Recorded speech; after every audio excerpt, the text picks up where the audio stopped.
भारी मन से और बेहद दुख के साथ करनी पड़ रही है।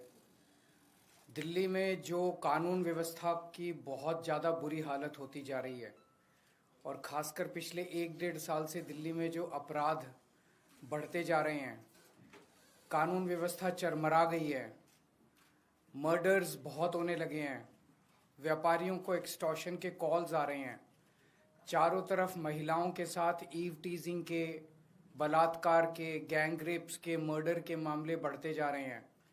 गैंग वॉर्स मतलब कई सालों के बाद गैंग वॉर दिल्ली में देखने को मिल रहे हैं। जिस किस्म के गैंग वॉर एक समय में 90s के दशक में बॉम्बे में देखने को मिलते थे, जब बॉम्बे में अंडरवर्ल्ड का बोलबाला था, उस तरह के गैंग वॉर और शूटआउट्स दिल्ली के अंदर देखने को मिल रहे हैं। आज लोग ये कह रहे हैं कि दिल्ली न केवल असुरक्षित है बल्कि दुनिया की सबसे असुरक्षित राजधानी दिल्ली है। 2022 में 501 मर्डर हुए, जो कि पिछले कुछ सालों में सबसे ज्यादा मर्डर्स हैं, और लगभग पिछले 3 महीने में जितने यमुना पार जितने गैंग वॉर हुए हैं उसमें 20 लोगों की जानें गई हैं। तो हालत बहुत ज्यादा खराब हो गई है। चारों तरफ लोग डर और दहशत की जिंदगी जी रहे हैं।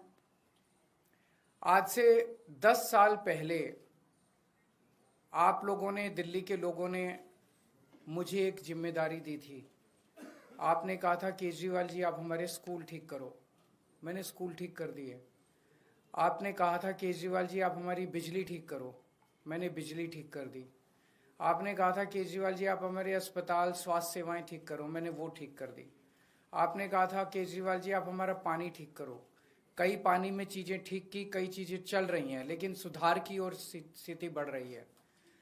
लेकिन दिल्ली के लोगों की सुरक्षा की जिम्मेदारी आपने केंद्र सरकार को दी थी और केंद्र सरकार में ये सारी जिम्मेदारी केंद्रीय गृह मंत्री अमित शाह जी के ऊपर जाती है। अमित शाह जी की जिम्मेदारी है दिल्ली को सुरक्षित रखने की। अमित शाह जी की जिम्मेदारी है दिल्ली में कानून व्यवस्था को बनाए रखने की। लेकिन आज मुझे बेहद अफसोस के साथ कहना पड़ रहा है कि अमित शाह जी पूरी तरह से पिछले 10 साल में दिल्ली की कानून व्यवस्था बनाने में फेल हो गए हैं और आज जो स्थिति है वो बहुत ही भयावह स्थिति पैदा हो गई है। लोग कह रहे हैं कि Delhi rape capital of the world है, कोई कह रहा है gangster capital of the world है, कोई कह रहा है सबसे खतरनाक कैपिटल है। ये सुन के अच्छा नहीं लगता। ये केवल बात दिल्ली की इमेज की नहीं है, ये बात लोगों की सुरक्षा से रिलेटेड है।